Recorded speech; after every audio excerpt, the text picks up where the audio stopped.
समर्थन का भी समर्थन नहीं करते इस बिल को लेकर। तो भाजपा की मंशा उस समय भी साफ थी, ये वही मंशा थी तो जो हिंदू कोड बिल की खिलाफत के समय से आप सब जानते हैं सक्रिय थी। तो इतिहास साक्षी है कि पूर्व प्रधानमंत्री श्री राजीव गांधी किस तरह से 73वां 74वां संशोधन लेकर आए, किस तरह से पंचायतों में, नगर पालिकाओं में हमने महिलाओं को उनका अधिकार दिलवाया, 1993 में निशर्त उसे लागू करवाया,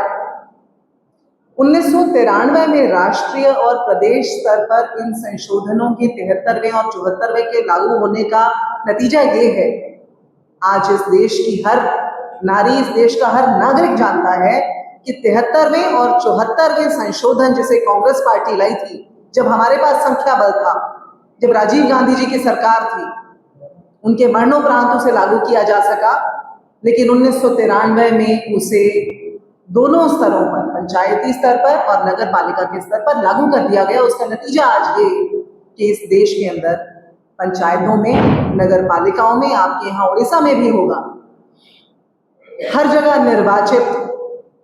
सदस्य, सरपंच, पार्षद मौजूद हैं और ऐसे 15 लाख महिला निर्वाचित पदाधिकारी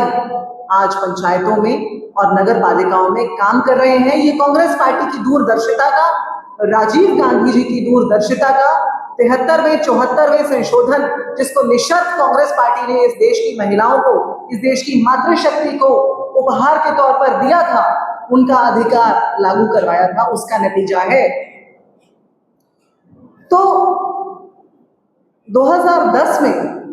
जब राज्यसभा के बाद लोकसभा में ये पारित नहीं हो सका, हमारे पास संख्या बल नहीं था, 2011 में आप सब जानते हैं जनगणना की प्रक्रिया शुरू की गई, 2014 में दोबारा चुनाव हुआ, चुनाव के बाद ये बिल जो है वो सीधी सी बात है, उसके बाद दोबारा उसको नोटिफाई किया जाना था। बिल रद्द हो जाता है जब संसद डिसॉल्व होती है। तो 2014 के बाद 1 साल इंतजार किया, 2 साल इंतजार किया, बार बार संसद में इसका जिक्र किया, लेकिन 2017 में जाकर के जब ये देखा कि मोदी जी के तो कान पे जूं भी नहीं रेंग रहे, इनके पास तो संख्या बल भी है, उस समय श्रीमती सोनिया गांधी ने 2017 में एक पत्र लिखा प्रधानमंत्री श्री नरेंद्र मोदी के नाम। वो पत्र भी हम आपसे साझा करेंगे, न्यूज रिपोर्ट्स भी साझा करेंगे, वो जो मैंने जिनका जिक्र पहले किया, सोनिया गांधी जी का 2017 का पत्र, जिसमें उन्होंने जोर देकर के ये कहा कि प्रधानमंत्री जी, हमारे पास तो संख्या बल नहीं था, आपके पास संख्या बल है, महिला आरक्षण को पारित करवाइए, लागू कीजिए, जैसे हमने किया था, निशर्त नहीं किया। 2018 में श्री राहुल गांधी ने पुनः पत्र लिखा, उस पत्र में फिर से लिखा, प्रधानमंत्री जी, आपके पास संख्या बल है, हम आपसे बार बार अनुरोध करते हैं कि महिलाओं को उनका आरक्षण देकर के उनका हक दिया जाए, ये उनका अधिकार है, ये किसी से मांगी हुई खैरात नहीं है महिलाओं की। फिर भी 2018 के बावजूद थोड़ा दबाव बनना शुरू हुआ, ये दबाव बनता चला गया और उसका अंजाम आपने देखा। 2019 का चुनाव बीता,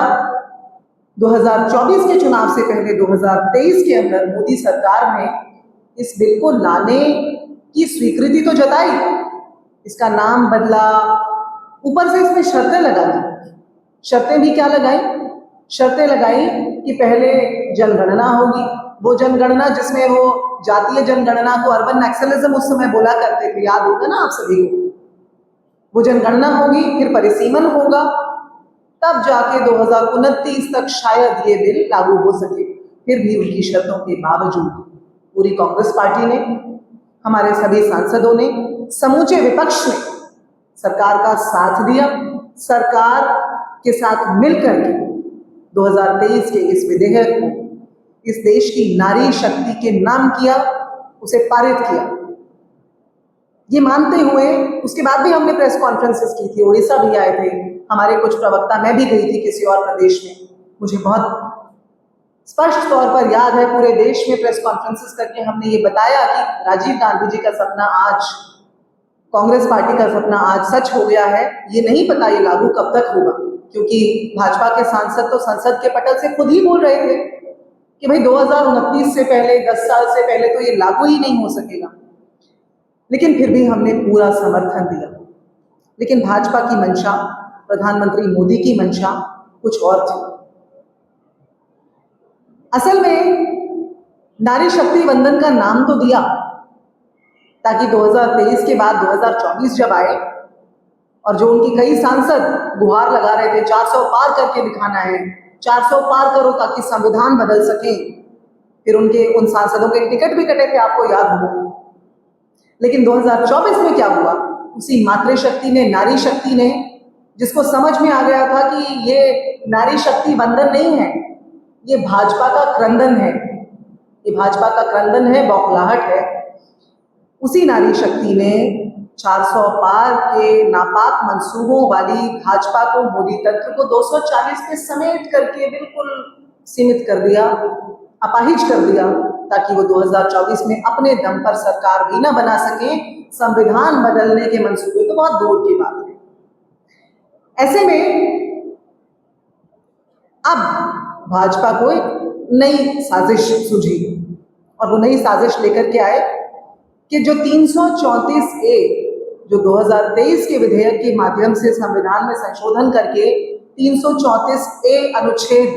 डाला गया था, जिसमें ये 2 शर्तें लगी थी कि जनगणना होगी, उसके बाद आपका डिलिमिटेशन यानी परिसीमन होगा और फिर ये लागू होगा। अभी उसमें संशोधन करने का एक नया